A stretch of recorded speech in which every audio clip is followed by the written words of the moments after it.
আর যেই আঙ্কেল আন্টিরা কিনা বলছেন যে সার্ভিস চার্জের জন্য এই ভাড়াটিয়াদেরকে শুধুমাত্র রাখা হয়েছে, অন্য আর কোনো বিষয় বা কারণ নেই, তাদের উদ্দেশ্যে আমি একটি প্রশ্ন রাখতে চাই যে গত 2019 সালে কিন্তু দুর্গাপূজার সময় 3 মাসের জন্য তিনি আরও একবার 7 সমুদ্রের ওপারে গিয়েছিলেন।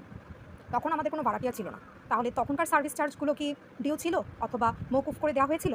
আপনারা যে যাই বলুন আর যাই বিশ্বাস করুন না কেন, মোদ্দা কথা হচ্ছে যে এইবারের প্রেগন্যান্সি আমি কেন কন্টিনিউ করলাম, তার কথায় কেন অ্যাবর্শন করলাম না, সে আমাকে শাস্তি দেওয়ার জন্য আসে নাই। প্লাস সে অর্থের টেক কেয়ারে বিভিন্ন ধরনের গ্রেভ মিস্টেক করেছিল, যেগুলো আমি বলেছি।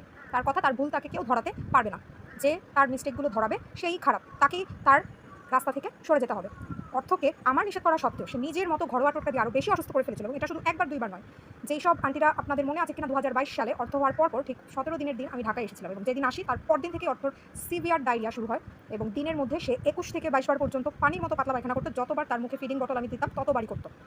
এমন অবস্থা হয়েছিল যে আমি তার লাইফ রিস্কের আশঙ্কায় পড়ে গিয়েছিলাম। আমার যেই বেবিটা এত মানে চেষ্টা চরিত্র বা আকাঙ্ক্ষার পর 4.5 বছর পর কনসিভ হয়, সেই বেবিটা হওয়ার 17 দিনের দিন ঢাকায় নিয়ে যাওয়া কতটা যৌক্তিক ছিল?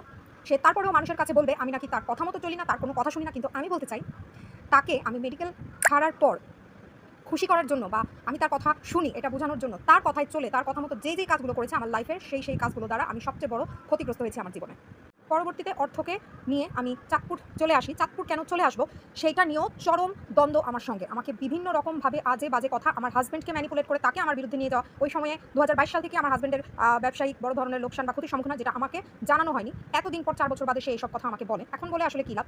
ওই মুহূর্তে তার ব্যবসায়িক মন্দার সে চাচ্ছিল অর্থসহ আমি যেন 6 মাসের জন্য ঢাকায় থাকি। সে তার শাশুড়ির সাথে হাত মিলিয়ে এই সমস্ত ডিসিশন নিয়েছে। অথচ তার মাথায় এটা আসে না যে শাশুড়ি ডেলিভারিটা চাঁদপুর করালো, ঢাকায়ও তো করাতে পারতো। একদম ডেলিভারির আগ থেকে আমাকে ঢাকায় নিয়ে যেয়ে একদম রাজকীয় ট্রিটমেন্টের মাধ্যমে ডেলিভারি করে অর্থকে যদি ঢাকাতেই রাখা হতো, যেহেতু অর্থ একটু ঠান্ডা নিয়ে জন্মেছিল এবং তার সিজার বা খিঁচুনি হওয়ার একটা চান্স ছিল বিধায় তাকে 2 দিন মুখে কিছু খেতে দেওয়া হয়নি। পরে বাচ্চা এত বেশি ক্র্যাঙ্কি হয়ে গিয়েছিল খিদায় যে আমরা তাকে আলাদা দুধ দিতে, ল্যাক্টোজেন দিতে বাধ্য হই, এবং পরবর্তীতে ল্যাক্টোজেনে সে অ্যাডাপ্ট হয়ে যাওয়ায় সে কিন্তু ব্রেস্ট ফিডও করছিল না। তো সে যদি ঢাকাতেই জন্ম নিত, ঢাকার পানির সাথেই ল্যাক্টোজেন মিক্স আপ করে যদি সে প্রথম তার ডাইজেস্টিভ সিস্টেমটা অ্যাক্টিভেট হতো, তাহলে নিশ্চয়ই এই জায়গা বদলের কারণে অত ছোট বেবিটাকে জায়গা বদল করার জন্য তাকে যে সাফারটা করতে হয়েছে, নিশ্চয়ই সেটা করতে হতো না। অর্থের বাবার টাকা নাই, অর্থের বাবা গরিব, যার জন্য অর্থের সাথে যা খুশি তাই করা যায়। স্পেশাল ট্রিটমেন্টগুলো তো বড় লোকদের বাচ্চা কাচ্চাদের জন্য, তাই না? এমন মেন্টালিটির এমনই শিক্ষিত মহাশিক্ষিত মানুষজন। এমনও হয়েছে আমার বাচ্চার একটু নিউমোনিয়ার ব্রঙ্কাইটিস ছিল, এবং ব্রঙ্কাইটিসের জন্য তাকে 2টা ওষুধ এখনও পর্যন্ত একদম 5 বছর পর্যন্ত কন্টিনিউ করতে হবে।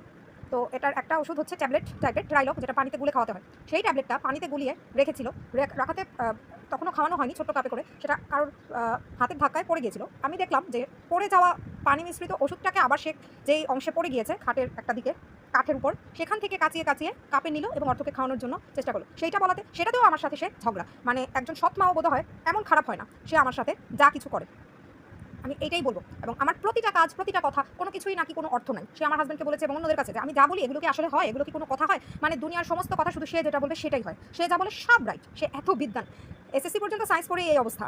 এত মুরত থাকলে তো বিএসসি করতেন বা সায়েন্স ব্যাকগ্রাউন্ড থেকে ডাক্তার, ইঞ্জিনিয়ার কিছু হতেন। নিজে যেটা হতে পারেন নাই সেটা বাচ্চা কাচ্চাদের মাধ্যমে ফিল আপ করার যে মেন্টালিটি আপনাদের জেনারেশনের, এটাকেই বলে জেনারেশনাল ট্রমা। আপনাদের জেনারেশন শুধু আমাদেরকে জেনারেশনাল ট্রমাই দিতে পেরেছেন। আমার সাথে আমার ব্যাচমেট যারা এসএসসি, এইচএসসি কিংবা হায়ার এডুকেশনে যারা সাকসেসফুল আজকে লাইফে, তারা প্রত্যেকে এটা স্বীকার করেছে তাদের প্রত্যেকের চাইল্ডহুড ট্রমা আছে, জেনারেশনাল ট্রমা আছে, শুধুমাত্র আপনাদের জেনারেশনের জন্য। তো সাকসেসফুল হয়ে একটা জায়গায় চলে যাওয়ায় এখন তাদের প্যারেন্টসরা তাদেরকে খুব প্যাম্পার করছে। প্যাম্পারের কারণে হয়তো তারা সেই বিষয়গুলো ভুলে গেছে, বা অনেকেই আছে খুব বেশি রেসপেক্টের কারণে তারা এগুলো নিয়ে মুখ খুলতে চায় না। এখন আমার যেহেতু দেয়ালে পিঠ ঠাকা, আর আমার আসলে হারানোর কিচ্ছু নাই, হারানোর কোনো ভয় নাই, আমি তো বলবই, কারণ আমি সেরা বেয়াদব, কারণ বেয়াদবের পেট থেকেই আমি বেরোয়েছি।